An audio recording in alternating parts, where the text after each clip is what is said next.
Discharge machining. और अगर आप इस वीडियो को पूरा देखेंगे तो ज़रूर आपको wire cut electric discharge machining का ऑल कॉन्सेप्ट आपको ज़रूर मिल जाएगा। तो इस लेक्चर वीडियो को आप पूरा देखें। और ये प्रिपेयर किए हैं हमारे प्रिंसिपल सर, उन्हीं का PDF है और उन्हीं ने हम लोगों को पढ़ाया है। तो मैं बस इसको आप लोगों को बताने का काम करूँगा। तो सबसे पहले हम लोग देखते हैं कि इसका कंटेंट क्या क्या है, क्या क्या इस वीडियो लेक्चर में हमारा कंटेंट होगा। तो सबसे पहले हमारा होगा कि वायर कट ईडीएम होता क्या है, फिर रिसेंट ट्रेंड्स इन ईडीएम, आपका ईडीएम वर्किंग जो है उसके रिसेंट क्या क्या ट्रेंड्स हैं उसके बारे में भी हम लोग देखेंगे। तो सबसे पहले हम लोग देखते हैं कि वायर कट ईडीएम कैसा होता है। देखिए, यह है हमारा वायर कट ईडीएम मशीन का फिगर। शायद आपको दिख नहीं रहा होगा सही से, पर इसी तरह का फिगर यहाँ पे है ही। तो ये हमारा वायर कट ईडीएम मशीनिंग। और देखते हैं हम इसकी बिगनिंग, यानी कि इसके हिस्ट्री को हम लोग अच्छे से देखते हैं कि ये कहाँ से, ये कैसे शुरुआत हुआ। तो देखिए, in 1969 the Swiss firm AG produces the world's first wire EDM machine. इसको आप याद रख भी सकते हैं, नहीं भी याद रख सकते हैं, कोई दिक्कत नहीं है, क्योंकि ये कोई पूछने वाला नहीं है। पर आप इसे ध्यान से बस समझे कि 1969 में द स्विस फर्म एजी, ये इन्होंने ही सबसे पहला फर्स्ट वायर ईडीएम मशीन का इन्वेंट किया था, प्रोड्यूस किया था। Typically these first machines in the early 70s were extremely slow. और उस समय ये जो था इन अर्ली 70s में वो बहुत ही स्लो था, एक्सट्रीमली स्लो है ना, बहुत slow. Cutting about 2 square inches an hour, यानी 1 घंटे में आपका मात्र 2 स्क्वायर इंच यानी 21 mm स्क्वायर पर मिनट, यानी 1 मिनट में आपका 21 mm स्क्वायर का ये कट कर पाती थी। Their speed went up in the early 80s to 6 square inches an hour, यानी जैसे जैसे आपका टाइम बढ़ा तो इसका जो कट करने का जो स्पीड था वो भी इंक्रीज हुआ। और ये 80s में आकर के 6 स्क्वायर इंचेस एन आवर, यानी 1 घंटा में 6 स्क्वायर हो गया। जो पहले 2 स्क्वायर था वो 6 स्क्वायर हो गया। और ये 64 mm स्क्वायर पर मिनट ये कट करना शुरू कर दिया। और आज टुडे देखें, और अगर आज की बात करें तो machines are automatic wire threading, यानी कि अब इसके पास ऑटोमेटिक हो गया है। पहले हमारा ऑटोमेटिक नहीं होगा, पहले हमारा मैनुअल था, पर अब यहाँ पे ऑटोमेटिक हो गया है। और ये अब 20 टाइम्स, यानी कि अगर ये 6 था तो अब 120, यानी 20 times faster than the beginning machine. यानी बिगनिंग मशीन से अब ये 20 टाइम्स ये हमारा फास्टर हो गया। और ये हमारा रिमार्केबल है, ठीक है, ये रिमार्केबल टर्न अराउंड है, समझे। तो अब देखिए वायर कट ईडीएम में क्या, आप इसे अच्छे से देखिए। ये तो आपका हिस्ट्री था, वो आपको बता दिए कि पहले बहुत एक्सट्रीमली स्लो था, पर अब धीरे धीरे वो बहुत फास्टर, और आज धीरे धीरे फास्टर हुआ। और आज तो ये इतना फास्टर हो गया कि 20 टाइम्स फास्टर हो गया। देखिए, वायर कट ईडीएम का एक सिंपल ओवरव्यू देखें तो इस तरह से आपका एक इधर से ऐसे वायर जाया हुआ रहता है, ऊपर से भी इधर वायर जाया हुआ रहता है, और ये आपका रहता है वर्क पीस। और वर्क पीस में आपका इधर से जैसे देखिए वायर इस तरह से ऐसे जाता है, और ये आपका वायर यहाँ से आपका कट करता है, इस तरह से ये वर्क कट करता है। यानी कि वर्क पीस ये जो है वो वर्क पीस ही यहाँ पे मोशन करता है, और ये आपका ये क्या रहता है, ये स्टैटिक रहता है, यानी वर्क पीस इधर उधर होगा, यानी ठीक है। और इधर जो है आपका वर्क पीस भी मोशन में हो सकता है, और ये वायर भी मोशन में हो सकता है। और इधर आपका देखिए ट्रेवलिंग वायर इलेक्ट्रोड और wire EDM use primarily for through hole machining, ठीक है। देखिए, आप इसमें अब कंफ्यूज नहीं होइएगा कि कौन स्टैटिक और कौन डायनेमिक रहता है, यानी ये बोथ टाइप के मिलते हैं। यानी जिसमें आपका ये स्टैटिक भी रह सकता है, वर्कपीस आपका मूव करके वो कट हो जाए, या तो फिर आपका ये भी मूव हो करके कट हो सकता है, ठीक है। तो अब देखते हैं हम लोग आगे, देखते हैं हम लोग how wire EDM works. Wire EDM electric discharge machining ये कैसे वर्क करता है। वायर ईडीएम यूजेज ए ट्रैवलिंग वायर इलेक्ट्रोड्स, यानी इसके पास क्या होते हैं, आप यहाँ देखें ट्रैवलिंग वायर इलेक्ट्रोड होते हैं, यानी कि वायर जो है हमारा वो ट्रैवल करता है। ठीक है, wire EDM is a travelling wire electrode that passes through the workpiece, यानी ये पास किया जाता है वर्क पीस के थ्रू पास किया जाता है। ठीक है, the wire is monitored precisely by computer numerical control CNC system, यानी कि ये जो वायर इज मॉनिटर्ड प्रिसाइजली, ये कंप्यूटर न्यूमेरिकली कंट्रोलिंग सीएनसी के थ्रू ये क्या होता है आपका मॉनिटर्ड होता है, यानी मॉनिटर होता है। ठीक है, यहाँ पे आप देख रहे होंगे ये ट्रैवल कर रहा है आपका वायर ईडीएम, यहाँ से ये हमेशा एंड, यानी कहीं ना कहीं आपको ये बीच से कट करना हो, डायरेक्ट कहीं ये बीच से कट नहीं करता, ये आगे भी आप देखेंगे, क्योंकि ये ट्रैवलिंग करता है, इस तरह से ट्रैवल करके कट करता है, और ये आपका वर्क पीस है। आगे हम लोग सब कुछ देखेंगे इसमें।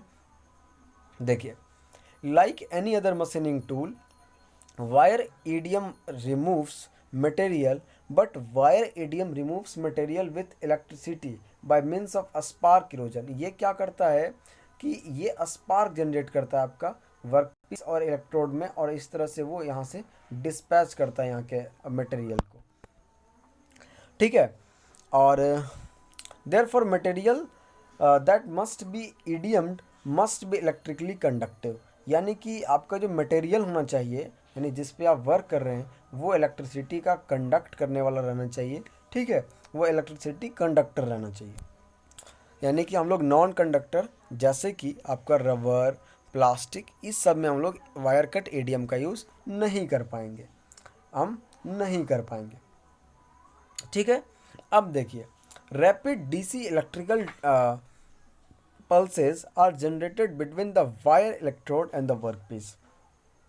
इस चीज़ को समझे कि क्या किया जाता है डीसी इलेक्ट्रिकल पल्सेज। देखिए, यहाँ पे हम लोग जब भी पल्स जो जनरेट करवाते हैं वो डीसी करवाते हैं, ना कि एसी करवाते हैं। एसी का क्या काम है कि एसी ऐसे ऐसे ऐसे ऐसे फ्लक्चुएट करता रहता है, पर डीसी जो है वो जो पल्स जनरेट करता है एकदम स्ट्रेट लाइन में पल्स जनरेट करता है। इसलिए हम लोग हमेशा कब जब भी यूज़ करते हैं तो वो डीसी इलेक्ट्रिकल पल्स का यूज़ करते हैं। ठीक है, are generated between the wire electrode and the workpiece और आपका ये जो है वायर इलेक्ट्रोड, इसके बीच में आपका क्या आपका ये जो जनरेट किया जाता है डीसी इलेक्ट्रिकल पल्स आपका जनरेट किया जाता है वायर इलेक्ट्रोड और वर्कपीस के बीच में। Between the wire and the workpiece is sealed off deionised water called the dielectric. और इसके बीच में जैसे हम लोग एडीएम में देखे थे, उसी तरह यहाँ भी क्या होता है कि बीच में जो होता है वो डाइलेक्ट्रिक फ्लूइड होता है, वही भरा हुआ रहता है। Pure water is an insulator, और प्योर वाटर क्या है कि वो एक इंसुलेटर है। ठीक है, वो कंडक्ट करा देता है। But tap water usually contains minerals that cause the water to be too conductive for wire EDM. लेकिन टैप वाटर, प्योर वाटर जो है वो क्या होता है कि इंसुलेटर होता है, यानी कि ये आपका कंडक्ट नहीं कराता है। ठीक है, प्योर वाटर जो होता है। लेकिन जो टैप, जो नल से हमारा जो वाटर निकलता है, वो क्या करता है, मिनरल्स को वो रखता है अपने पास, और इसीलिए वो क्या हो जाता है, वो बहुत ही कंडक्टिव हो जाता है ईडीएम प्रोसेस के लिए। To control the water conductivity, the water goes through a resin tank to remove much of the its conductive elements, यानी उसको रिजाइन टैंक में भेजा जाता है और उससे उसका मिनरल्स को निकाल लिया जाता है, जिससे कि उसका कहने का मतलब उसको रिमूव कर लिया जाता है उसका कंडक्टिव एलिमेंट को। ठीक है, this is called D ionised water, और इसी को हम लोग डी आयोनाइज्ड वाटर कहते हैं। As the machine cuts the conductivity of the water tends to rise, और एज द मशीन कट करता है तो कंडक्टिविटी ऑफ द वाटर है वो क्या होता है कि वो हमारा राइज कर जाता है। And the pump automatically forces the water through a resin tank when the conductivity of the water is too high. जब रिजाइन टैंक में ये जाता है तो उसका कंडक्टिविटी बहुत हाई होता है, लेकिन निकलता है तो वो फिर उसका ख़त्म हो जाता है। When sufficient voltage applied the fluid ionises, और जब सफिशिएंट वोल्टेज उसमें मिलता है तो फ्लूइड क्या होता है कि वो आयोनाइज हो जाता है। A controller spark precisely erodes a small section of the workpiece, causing its melt and vaporize. These electrical pulses are repeated thousands of times per second. The pressurized cooling fluid, the dielectric cools the vaporized metal, and the forces of resolidified, eroded particles from the gap. शायद आप इसको नहीं समझ पाए होंगे, मैं आपको समझाता हूँ। देखिए, वायर कट ईडीएम में क्या होता है कि ये आपका यहाँ से ऐसे पास हो रहा है हमारा वायर, कभी भी वर्कपीस में टच नहीं करता है। वर्कपीस में टच करेगा तब तो ये इलेक्ट्रिसिटी को पास करा देगा। यहाँ पे हम लोग क्या करते हैं कि डी आयोनाइज्ड वाटर जो है वो यहाँ पे हम लोग भर लेते हैं। ये रेड कलर में जो आपको दिख रहा है वो हमारा क्या है, वो हमारा ये वायर जा रहा है, ठीक है। और ये हम लोग क्या करते हैं यहाँ पे ऐसे इस तरह से हम लोग यहाँ पे डाइलेक्ट्रिक फ्लूइड को यहाँ पे भर लिए, ठीक है। जैसे इस वायर में हम लोग इलेक्ट्रिसिटी पास करवाते हैं तो क्या होता है कि इसमें बहुत ज़्यादा वोल्टेज के थ्रू हम लोग यहाँ पे बहुत ज़्यादा इलेक्ट्रिसिटी पास होता है। तो ये क्या करता है कि ये डी आयोनाइज्ड वाटर जो है वो तो हमारा इलेक्ट्रिसिटी पास नहीं करता है, लेकिन वो क्या करता है कि धीरे धीरे इतना ज़्यादा इलेक्ट्रिसिटी पास हो रहा है उसके वजह से ये क्या होता है कि थोड़ा थोड़ा ये क्या होता है कि पास करवाना शुरू कर देता है। और उसी तरह से यहाँ से क्या होता है कि ये पास होता है तो इससे क्या होता है कि वो इतना ज़्यादा हीट जनरेट होता है कि यहाँ से हमारा इरोजन शुरू हो जाता है वर्कपीस से। इसलिए जैसे जैसे जैसे पास होता है वो उसको इरोड किए हुए जाता है, ठीक है। The dielectric fluid goes through A filter, ठीक है, और विच रिमूव्स द सस्पेंडेड सॉलिड्स। और ये डाइलेक्ट्रिक फ्लूइड जो है वो सस्पेंडेड सॉलिड को वो हटाता भी है। Resin removes dissolve particles, filters remove suspended particles to maintain machine and part accuracy. The dielectric fluid flows through a chiller to keep the liquid at constant temperature. ठीक है। अब देखिए, path of wire electrode generate by CNC automated computer system. ये आपका electrode है और ये यहाँ बीच से हमारा पास हो रहा है और ये देख रहे हैं बगल में आपका डाइलेक्ट्रिक फ्लूइड है और ये आपका वर्क पीस है। Spark erosion causes materials to be eroded, material removed is cooled by the dielectric fluid. ठीक है, यहाँ पे सारा आपका मेंशन्ड है। क्या क्या मेजर कंपोनेंट है अब देखते हैं हम लोग वायर कट एडीएम मशीन का। तो 4 आपका मेजर कंपोनेंट है। पहला है सीएनसी, ठीक है। ये हमारा सोच के रखिए कि ये आपका ब्रेन होता है वायर कट एडीएम का। इसी से हम सारा कंट्रोल देते हैं कि कैसे हमको मूव कराना है, कैसे हमको पाथ बनाना है, किस पाथ पे जाएगा। यानी ये एज ए ब्रेन वर्क करता है आपका कंप्यूटराइज्ड न्यूमेरिकल कंट्रोल। उसके बाद हमारा रहा है power supply provided energy to spark. और ये हमारा समझिए तो ये मसल्स है। हम फिर पावर जो सप्लाई करते हैं वो स्पार्किंग के लिए, स्पार्क करने के लिए, वो आप समझिए वो मसल्स है। Mechanical section, work table, work stand, tapper unit, wire drive mechanism, ये सब समझिए कि आपका एक्चुअल मशीन टूल है और ये आपका एक बॉडी है। यानी जितना वर्क टेबल है, वर्क स्टैंड है, ये सारा जो है वो बॉडी का वर्क करता है। Dielectrical system, the water reservoir where filtration condition of the water, और ये सब जो है temperature of the water provided nourishment, ठीक है। इसको आप समझ के चल सकते हैं, आपका डाइलेक्ट्रिक सिस्टम वाला वर्क।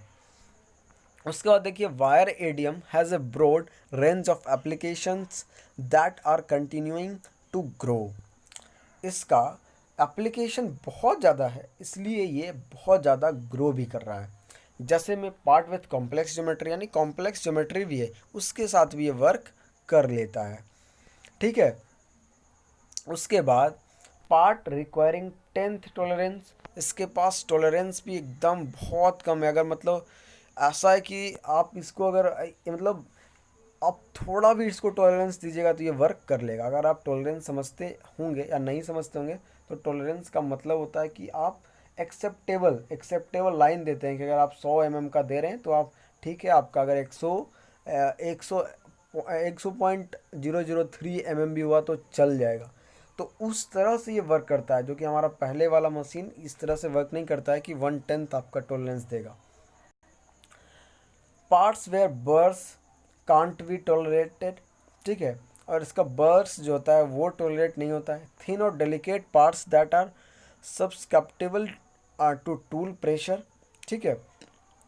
और ये थिन और डेलिकेट पार्ट, ये इसमें भी आपका मतलब टूल प्रेशर इसका बहुत कम होता है, इससे प्रेशर नहीं जनरेट होता है, इससे आपका बहुत ही थिन भी रहेगा, कोई दिक्कत नहीं है। डेलिकेट पार्ट में कोई दिक्कत नहीं, वो आपका सह लेगा, ठीक है। Progressive blanking and trim dies, जितने भी प्रोग्रेसिव है या ब्लैंकिंग है उस सब पे भी वर्क हो जाता है। एक्सट्रैक्शन डाइज उस पर भी वर्क हो जाता है आपका। प्रीसियस मेटल सब पे वर्क हो प्रीसियस मेटल पे भी वर्क हो जाएगा। नैरो स्लॉट्स एंड कीवेज, एकदम नैरो स्लॉट चाहिए हमको वो भी मिल जाएगा, या तो कीवे हमको चाहिए वो भी मिल जाएगा। और क्या आपका मोल्ड कंपोनेंट्स जितने हैं वो भी आपको यहाँ से मिल जाएंगे। फिर टूलिंग फॉर फोर्जिंग और इंजेक्शन मोल्डिंग ऑपरेशन वो भी यहाँ पे हो जाएगा ईडीएम मशीन के through. Medical and dental instrumentation ये भी आपको यहाँ पे मिल जाएगा। अगर लिखने के लिए आए तो आप इसमें कुल 5 लिख सकते हैं जो आपको सही लगे और जो आपको बहुत अच्छे से समझ आता हो। Cutting hardened material such as carbide, CBN और पीसीडी ये भी आपका ईडीएम मशीन हमारा एप्लीकेबल है, वो भी हो जाता है इससे। और भी जितने आप यहाँ पे देख सकते हैं वो सारे यहाँ पे वर्क हो जाते हैं। उसके बाद हम लोग देखते हैं वायर। वायर कैसा होना चाहिए? हाई बेंडेबिलिटी, यानी कि उसमें बेंड होने का क्षमता बहुत ही हाई रहे, वैसा वायर चाहिए हमको। इसका टेंसाइल स्ट्रेंथ यानी खींचे तो ये टूट नहीं जाए ऐसा होना चाहिए। और क्या, इसका फ्रैक्चर टफनेस यानी कि फ्रैक्चर तुरंत नहीं हो जाए ऐसा होना चाहिए, टफ रहे वो। High electrical and thermal conductive, ये इलेक्ट्रिसिटी और थर्मल, ठीक है, यानी हीट का दोनों का बहुत अच्छा कंडक्टिव होना चाहिए। और क्या, इसका एलिवेटेड मेल्टिंग पॉइंट, इसका मेल्टिंग पॉइंट जो होना चाहिए वो बहुत ऊंचा होना चाहिए, तुरंत मेल्ट नहीं हो जाए ऐसा नहीं होना चाहिए। शायद आपको कुछ आवाज़ आ रहा होगा, वो उसके लिए खेद है मुझे। अब देखिए मटेरियल्स जो हैं brass and copper, typically brass और कॉपर का हम लोग यूज़ करते हैं। मोलिब्डेनियम का यूज़ करते हैं हम लोग। वेर इज यूज वंस और एंड देन रिसाइकल्ड, ठीक है, मटेरियल में। उसके बाद हम लोग देखते हैं पैरामीटर्स में। पैरामीटर्स क्या होता है? Open voltage 10 to 400 volt, current 10 से 40 एम्पियर तक लेते हैं। हमारा ये टी है जो वो ये हमारा टी ऑन जो देते हैं हम लोग वो देते हैं। फिर टोटल टाइम हमारा ये लगता है। फ्रीक्वेंसी अप टू 1 माइक्रोहर्ट्ज होता है। मैक्सिमम वायर थिकनेस होता है ये आपका। उसके बाद देखिए एडवांटेजेस क्या हैं। एडवांटेज क्या है कि material of any hardness can be machine, जितने भी मटेरियल कितना भी मटेरियल हार्ड रहे उसमें भी आपका ये मशीन हो जाएगा। थिन और फ्रेजाइल और brittle components can be safely machined, आपका एकदम थिन है या फ्रेजाइल है या बहुत ब्रिटल है वो भी कंपोनेंट आपका सेफली मशीन्ड हो जाएगा। बगल के घर में बच्चे, अभी दुर्गा पूजा का समय है तो बच्चे लाए हैं अपने खेलने वाले सामान, उसी से बजा रहे हैं, कोई बात नहीं। तो उसके बाद नौ बर्स भी यहाँ पे लेफ्ट नहीं रह जाते हैं। Can produce parts with complex precise and irregular internal and external shapes, ये बहुत ही अच्छे एकदम कॉम्प्लेक्स प्रिसाइज इरेगुलर किसी तरह के भी आपको ये शेप्स आपको दिख जाएंगे। लिमिटेशंस क्या है इसके? ओनली इलेक्ट्रिकल कंडक्टिव मटेरियल, उसी में ये वर्क करेगा। मेटल रिमूवल रेट क्या होता है इसका? लो होता है compared to traditional machining, traditional machining के थ्रू इसका लो होता है आपका। Rough surface and high material removal rate, rough surface पे इसका हाई मटेरियल रिमूवल रेट होता है। हाई एनर्जी कंजप्शन, ये एनर्जी बहुत ज़्यादा कंजप्ट करता है, यानी ये एनर्जी बहुत ज़्यादा लेता है। सो थैंक यू, यहाँ से हमारा ये लेक्चर समाप्त होता है। शायद मैंने थोड़ा जल्दीबाजी किया है इस लेक्चर में, क्योंकि यहाँ पे थोड़ा कुछ इरेगुलर साउंड आ रहे थे और मे बी आप लोग के पास भी आ रहे होंगे। तो जो भी पॉइंट मेरा थोड़ा अधूरा रह गया होगा आप उसे अपने से अच्छे से पॉज करके उस टाइम पे देख लीजिएगा। सो थैंक यू, इस तरह से मेरा भी रिवीजन हो गया और thank you for watching this video. Thank you.